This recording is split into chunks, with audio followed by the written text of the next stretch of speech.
వరంగల్ జిల్లా నర్సంపేట పట్టణంలోని మాదన్నపేట చెరువును నర్సంపేట ఎమ్మెల్యే దొంతి మాధవరెడ్డి ఆదేశాల మేరకు కాంగ్రెస్ పార్టీ వరంగల్ జిల్లా అధికార ప్రతినిధి నర్సంపేట నియోజకవర్గ కన్వీనర్ రవీందర్రావు ఆధ్వర్యంలో కాంగ్రెస్ పార్టీ నాయకులు సందర్శించారు. ఈ సందర్భంగా వారు మాట్లాడుతూ మాదన్నపేట చెరువు ఆయకట్టు రైతులందరికీ చివరి ఆయకట్టు వరకు నీరందించడమే లక్ష్యంగా ఎమ్మెల్యే దొంతి మాధవరెడ్డి సంబంధిత అధికారులతో సమీక్ష సమావేశం నిర్వహించి వారికి ఆదేశాలు జారీ చేయడం జరిగిందన్నారు. రైతుల సంక్షేమమే కాంగ్రెస్ పార్టీ లక్ష్యమని ఈ సందర్భంగా వారు తెలిపారు. ఈ కార్యక్రమంలో తిరుపతి కౌన్సిలర్ సాంబయ్య, విజయ్ కుమార్, కాంగ్రెస్ పార్టీ నాయకులు సాంబారెడ్డి, సాంబయ్య, నగేష్, సాంబయ్య, రైతులు సారంగం, సాంబయ్య, నగేష్, రాంబాబు, కిష్టయ్య, కుమార్ యాదవ్, రాజేందర్ తదితరులు పాల్గొన్నారు.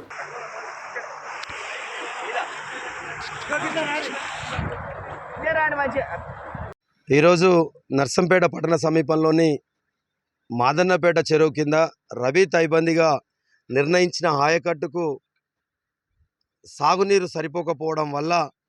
గౌరవ శాసనసభ్యులు పెద్దలు దొంతి మాధవరెడ్డి గారి దృష్టికి రైతాంగం తర్వాత రైతాంగ ప్రతినిధులు మా కాంగ్రెస్ పార్టీ బాధ్యులు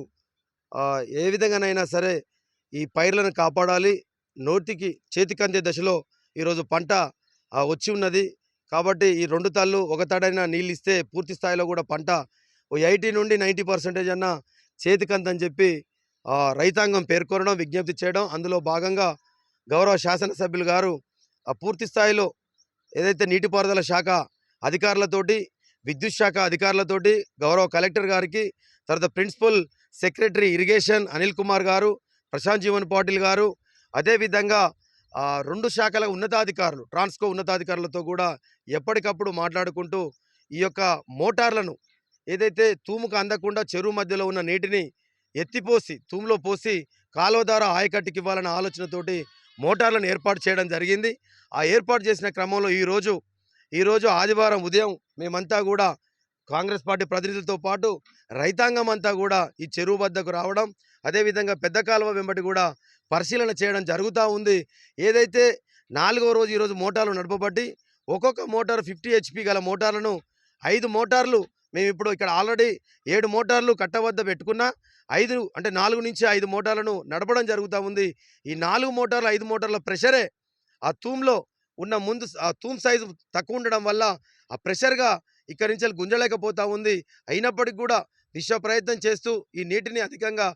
తోడి అందులో పోసి కాలువ ద్వారా కింది ఆయకట్టుకు ఏదైతే పుట్టల పంపు బుర్ర వరకు వేసిన పైరు వరకు కూడా వెళ్ళాలనే ప్రయత్నం చేయడం జరుగుతూ ఉంది. కాకపోతే ఇక్కడ ఏంటంటే దయచేసి ఏదైతే రైతాంగం అనధికారికంగా వేసుకున్న రైతుల వల్లనే ఈరోజు చెరువులో తైబందిలో ఉన్న నీళ్లతోటి ఆ రోజు తైబంది ఇవ్వడం వల్ల పండుతుందని లెక్కల ప్రకారమే తైబంది ఇచ్చినప్పటికీ ఈ చెరువులో నడుస్తున్న మోటార్లతోటి తర్వాత ఈ కాలువ ద్వారా పై భాగంలో అంటే అనధికారిక ఆయకట్టులో రైతాంగం మోటార్లు పెట్టి నీళ్లు తీసుకోవడం వల్ల